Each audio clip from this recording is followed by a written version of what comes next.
તને તો જીવવું એક અલગારી છીએ અમે અમારી ગજબ મળવું એ ગજબ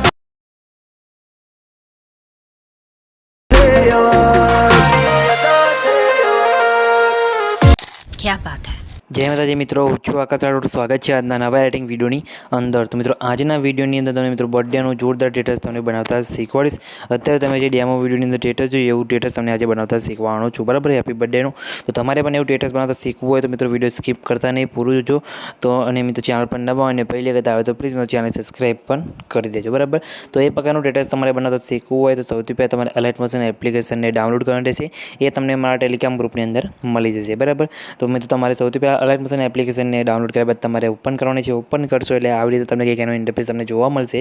તો સૌથી પહેલાં તમે શું કહો છો, નીચે તમે જોઈ શકો છો ઉપર તમને અહીંયા ઓપ્શન જોવા મળશે, તેના પર ક્લિક કરી અલાઇટ મોશન એપ્લિકેશનને સૌથી પહેલાં તમારે સાઇન ઇન કરી લેવાનું છે અને પછી નીચે તમને પ્રોજેક્ટ વાળો ઓપ્શન દેખાશે, તેના પર તમારે ક્લિક કરવાનું છે, બરાબર? તેના પર ક્લિક કર્યા બાદ તમે જોઈ શકો છો તમારી અહીંયા ફોટો એડિટિંગ પ્રોજેક્ટ અને ઇફેક્ટ પ્રોજેક્ટ આ બંને પ્રોજેક્ટને એડ કરીને ઓપન કરવાના છે, બરાબર? તો તમારે સૌથી પહેલાં તો ફોટો એડિટિંગ પ્રોજેક્ટને ઓપન કરવાનો છે આપણે, તો ફોટો બનાવવાનો છે એટલા માટે, બરાબર? તો તમારે શું કોણ છે આની અંદર તમે જોઈ શકો છો આ રીતના ઘણા બધા લેયર તમને જોવા મળશે। તો આમાં તમારે બેકગ્રાઉન્ડ એડ કરવાનું છે, તો બેકગ્રાઉન્ડ તમને હું ટેલિગ્રામ ગ્રુપની અંદર આપી દઈશ। તો સૌથી પહેલાં આપણે બેકગ્રાઉન્ડ અહીંયાથી લઈ લઈએ છીએ, બરાબર? તો તમારે બેકગ્રાઉન્ડ એડ કરી લેવાનું છે। આ રીતના બેકગ્રાઉન્ડ એડ કર્યા બાદ ઉપર 3 ટપકા પર ક્લિક કરી ફિલ્સ કોમર્શિયલ કરી દેવાનું છે, એટલે આ રીતના થઈ જશે। પછી તમારે શું કોણ છે બેકગ્રાઉન્ડને ખેંચીને તમારે નીચે સિમ્પલી નીચે લાઈને લઈએ લાસ્ટમાં લાવી દેવાનું રહેશે, બરાબર? તમે જોઈ શકો છો આ રીતના સેટ કરીને મૂકી દીધું। પછી શું કરવાનું છે પ્લસ ઉપર ક્લિક કરી મીડિયા આપવાનું છે અને અહીંયાથી એડ કરવાનો રહેશે તમારે તમારો ફોટો, બરાબર? તો આપણે અહીંથી ફોટો લઈ લઈએ છીએ। તો આ રીતના ફોટો લઈ લેવાનો છે। ફોટો લીધા બાદ તમે જોઈ શકો છો ફોટોને તમારે અહીંયાથી રોટેટ કરી દેવાનું છે, સાઇઝ તમારે જે સેન્ટરમાં રાખીને આ રીતના, બરાબર? પછી ફોટાને જ્યાં મૂકવાનો હોય ત્યાં તમારે અહીંયા લાઈને સેટ કરીને અહીંયા મૂકવાનો રહેશે આ રીતના, બરાબર? અહીંયા મૂકી દીધો। પછી બેક આવી એના ઇફેક્ટમાં જઈ એડ ઇફેક્ટમાં જવાનું છે અને મિત્રો અહીંયાથી તમારે વાઇપવાળો ઇફેક્ટ તમારે અહીંયાથી લઈ લેવાનો છે, બરાબર? વાઇપવાળો ઇફેક્ટ તમને ક્યાં મળશે તો મેટ માસ્ક એન્ડ કીવાર ઓપ્શનમાં જવાનું છે અને તમે જોઈ શકો છો વાઇપવાળો ઇફેક્ટ તમને અહીંયા જોવા મળી જશે। તેના પર ક્લિક કરી સ્ટાન્ડર્ડ સેટિંગ કરી દેવાનું છે। સ્ટાન્ડર્ડ સેટિંગ કર્યા બાદ તમે જોઈ શકો છો તમારે અહીંયાથી કરવાનું રહેશે અહીંયા એનડે તમારે અહીંયાથી માઇનસ કરવાનું છે અને મિત્રો તમારે એંગલ અહીંયાથી ચેન્જ કરીને 180 કરી દેવાનું છે, બરાબર? તમે જોઈ શકો છો આપણે અહીંથી એંગલ ચેન્જ કરી દઈએ છીએ અને અહીંયાથી કરી દઈએ છીએ આપણે 180, બરાબર? સોરી તમારે અહીંયા સેન્ટરમાં મિત્રો જે આ રીતના અહીંયા સેટ થાય, સોરી 225 જેટલો તમારે અહીંયા રાખી દેવાનો છે આ રીતના। અને પછી તમે જોઈશો તમારે અહીંયાથી નીચે ફેદરવાળો ઓપ્શન દેખાય મિત્રો, તેને તમારે અહીંથી ઓન કરી દેવાનું રહેશે, બરાબર? આ રીતના ફેદરને તમારે એક વધારી દેવાની રહેશે અને ફરીથી તમારે એનડને અહીંયાથી માઇનસમાં કરવાનો છે, એટલે આ રીતના તમે જોઈ શકો છો તમારો ફોટો આ રીતના સેટ થઈ જશે, બરાબર? પછી શું કરવાનું છે ફોટો પર ક્લિક કરી ફોટોને ખેંચીને તમારે નીચે અહીંયા લાવી દેવાનું છે બેકગ્રાઉન્ડની ઉપર આ રીતના, બરાબર? એટલે તમે જોઈ શકો એક બાજુ ફોટો થઈ ગયો। એ રીતના ફરીથી પ્લસ ઉપર ક્લિક કરી મીડિયા જવાનું છે અને બીજો ફોટો તમારે જે લેવાનો હોય એ ફોટો એડ કરી લેવાનો છે આ રીતના ફોટોને। પછી આ રીતના ફરીથી આપણે અહીંથી 90 ડિગ્રી રોટેટ કરી દેવાનું છે, બરાબર? અને ફોટોને તમારે અહીંયા બાજુ લાવીને મૂકી દેવાનો રહેશે, બરાબર? આ રીતના પછી ફોટોની સાઇઝ તમારે અહીંયાથી મોટી કરી દેવાની છે, તમે જોઈ શકો છો આ રીતના ફોટાની સાઇઝ મોટી કર્યા બાદ ફોટોને અહીંયા સેટ કરીને મૂકી દેવાનું છે અને થોડીક તમારે જે રીતના એડજસ્ટ થાય એ રીતના સાઇઝ તમારે આને મોટી કરવાની રહેશે। અને પછી તમે જોઈ શકો છો આ રીતના આ બાજુ જેમ ઇફેક્ટ મારી એ રીતના તમારે ફરીથી બેક આવી ઇફેક્ટમાં જઈ ઇફેક્ટમાં જઈને પછી વાઇપવાળો ઇફેક્ટ તમારે અહીંયાથી લઈ લેવાનો છે અને પછી તમારે એનડને તમારે આ રીતના માઇનસ કરવાનું છે અને પછી તમે નીચે ફેદરનો ઓપ્શન છે મિત્રો, એ ફેદર તમારે થોડીક વધારી દેવાની રહેશે, બરાબર? 25 થી 30 જેટલી તમારે અહીંથી કરી દેવાની છે અને એનડને તમારે આ રીતના માઇનસ કરવાનું છે, તમે જોઈ શકો છો આ રીતના। એટલે તમારા ફોટાની અંદર આ રીતના ઇફેક્ટ થઈ જશે અને પછી ફોટાને ખેંચીને નીચે તમારે લાવી દેવાનું રહેશે આપણે અહીંથી આ રીતના, બરાબર? આટલું થઈ ગયું પછી તમે જોઈ શકો તમને અહીંયા 3 ગ્રુપ જોવા મળશે, તો ત્રણેય ગ્રુપની અંદર તમારે ફોટો એડ કરવાના છે।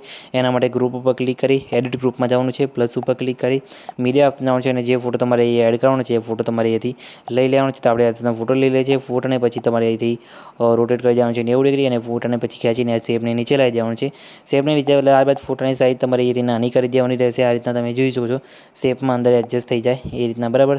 તમે જોઈ શકો છો આ રીતના નાની કરીને અહીંયા શેપની અંદર એડજસ્ટ થઈ જાય એ રીતના તમારે સેટ કરીને તમારે આની અંદર મૂકવાનું રહેશે, બરાબર? આ રીતના થઈ ગયું પછી બેક આવી જવાનું છે। પછી તમે જોઈ શકો એક બોક્સમાં આપણો ફોટો સેટ થઈ ગયો। એ જ રીતે મિત્રો તમારે બીજા ગ્રુપ ઉપર ક્લિક કરવાનું છે, એડિટ ગ્રુપમાં જવાનું છે અને પ્લસ ઉપર ક્લિક કરી મીડિયા આપવાનું છે અને બીજો ફોટો તમારે જે હોય એ લઈ લેવાનો છે આ રીતના અને બીજા ફોટોને પણ તમારે એથી આ રીતના 90 ડિગ્રી રોટેટ કરી લેયરની નીચે લઈ જવાનું છે અને ફોટોને તમે જોઈ શકો છો આ રીતના અંદર સેટ થાય એ રીતના એડજસ્ટ કરીને તમારે સાઇઝ નાની કરીને અહીંયા મૂકી દેવાનું છે, બરાબર? તમે જોઈ શકો છો આપણે એ સાઇઝ નાની કરીને અંદર આ રીતના એડજસ્ટ કરીને અહીંયા મૂકી દેશે. તમારે આ રીતના મૂકી દેવાનું છે. તમે જોઈશો સેટ થઈ ગયો.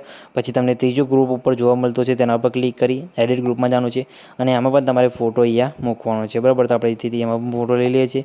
આ રીતના ફોટાને અહીંયાથી રોટેટ કરી દઈએ છીએ, બરાબર. ફોટાને અહીંયાથી લેયરની નીચે લઈ જવાનું છે આ રીતના, અને તમે જોઈ શકો છો અંદર સેટ થાય એ રીતના તમારે અહીંયાથી સાઈઝ નાની કરીને તમારે મૂકવાનો રહેશે, બરાબર. તો તમે જોઈ શકો છો આપણે આ રીતના સેટ થાય એ રીતના અહીંથી સેટ કરીને મૂકી દઈએ છીએ. એટલે તમે જોઈ શકો છો ઉપર આપણો ફોટો એ સેટ થઈ ગયો છે. તો આ રીતના તમે જોઈ શકો આપણો ફોટો સેટ થઈ ગયો છે અને તમે જોઈ શકો છો અહીં તમે આ જે ટેક્સ્ટ લખેલું છે હેપી બર્થડે વિશુ, એની જગ્યાએ તમે તમારું ટેક્સ્ટ પણ નામ ચેન્જ કરી લખી શકો છો અહીંયાથી. અને મિત્રો આમાં જે મેં ફોન્ટ વાપરે છે એ ફોન્ટનું મેં ઓલરેડી એક વિડીયો બનાવેલું છે ઓલ ફોન્ટ કરીને, તો એ વિડીયોની લિંક તમને ડિસ્ક્રિપ્શનની અંદર મળશે, જેને તમે વિડીયો જોઈને બધા ફોન્ટ ડાઉનલોડ કરી શકો છો, બરાબર. તો તમારે આ રીતના ફોટો બનાવી દેવાનો છે. ફોટો બની જાય પછી શું કરવાનું છે, શેર ઉપર ક્લિક કરી તમે નીચે પછી તમે જોઈ શકો છો current as a frame PNG ઉપર તમારે ક્લિક કરવાનું છે, એટલે આપણો ફોટો અહીંયા સેવ થઈ જશે, બરાબર. તો તેના પર ક્લિક કરી એક્સપર્ટ નાવ ઉપર તમારે તે ક્લિક કરી દેવાનું છે, બરાબર. એક્સપર્ટ એની કરીને પછી તમે જોઈ શકો તો આપણો ફોટો અહીંયા થોડીક જ વારમાં સેવ થઈ જશે, બરાબર. તો તમારે થોડીક વેટ કરવાનો છે અને પછી તમને બતાવું ફોટો કઈ રીતના સેવ થશે અને તમને પછી એ ફોટો કઈ રીતના એડ કરીને ઇફેક્ટ મૂકવાની એ પણ તમને બતાવશું, બરાબર. તો તમારે શું કરવાનું છે, આ રીતના સેવ કરી લેવાનું છે ફોટાને. પછી બેક આવી જવાનું છે. બેક આવ્યા બાદ તમે જોઈ શકો છો તમારે અહીંથી ઓપન કરવાનો છે આપણો જે બીજો પ્રોજેક્ટ હતો ઇફેક્ટ પ્રોજેક્ટ એને, બરાબર. ઇફેક્ટ પ્રોજેક્ટ ઓપન કરવાનો છે, જેની અંદર તમને ઘણા બધા આ રીતના લેયર તમને જોવા મળશે. સોંગ પણ તેની અંદર તમને મળી જશે, બરાબર. અને ઇફેક્ટ તો ઓલરેડી એમાં લગાવેલા જ છે. તમારે ખાલી શું કરવાનું છે, પ્લસ ઉપર ક્લિક કરી મીડિયા ઓફ જવાનું છે. અને અત્યારે આપણે જે અલર્ટ મોશન એપ્લિકેશનની અંદર ફોટો બનાવ્યો એ ફોટો તમારે આ રીતના લઈ લેવાનો છે, બરાબર. ફોટો લીધા પછી ફોટોને ખેંચીને તમારી નીચે લાસ્ટમાં સોંગની ઉપર લાઈને મૂકી દેવાનું છે, બરાબર.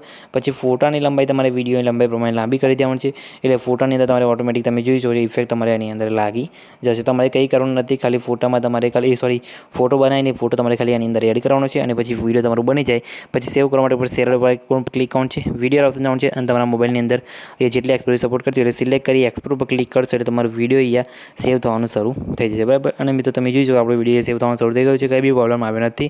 તમારે પણ નહીં આવે તો ખાલી કમેન્ટ પાઈને જણાવી દેજો, બરાબર. અને મિત્રો જે ઇફેક્ટ પ્રોજેક્ટ અને ફોટો એડિટિંગ પ્રોજેક્ટ હતો મિત્રો એનો પાસવર્ડ છે 8055. તો એ પાસવર્ડ તમારે નાખી દેવાનો છે, એટલે બંને પ્રોજેક્ટ તમારા અલાઇટ મોશન એપ્લિકેશનની અંદર એડ થઈ જશે, બરાબર. તો આ રીતે તમે આ વિડીયો જોરદાર બનાવી શકો છો. તો મિત્રો આ વિડીયો તમને કેવું લાગ્યું કમેન્ટ કરીને જણાવજો. અને મિત્રો વિડીયો ગમે તો વિડીયો લાઈક કરવાનું ભૂલતા નહીં. અને મિત્રો ચેનલ પર નવા અને પહેલી વખત આવે તો પ્લીઝ મિત્રો ચેનલ સબસ્ક્રાઈબ કરી બાજુના આપી બેલને દબાવી દેજો, જેથી મિત્રો મારા આવતા દરેકના વેરિડિંગ વિડીયો નોટિફિકેશન તમને સૌથી પહેલાં મળે. ચેનલ સબસ્ક્રાઈબ કરવાનું ભૂલતા નહીં. તો મિત્રો મળે બીજા એડિટિંગ વિડીયોની અંદર, ત્યાં સુધી જય માતાજી.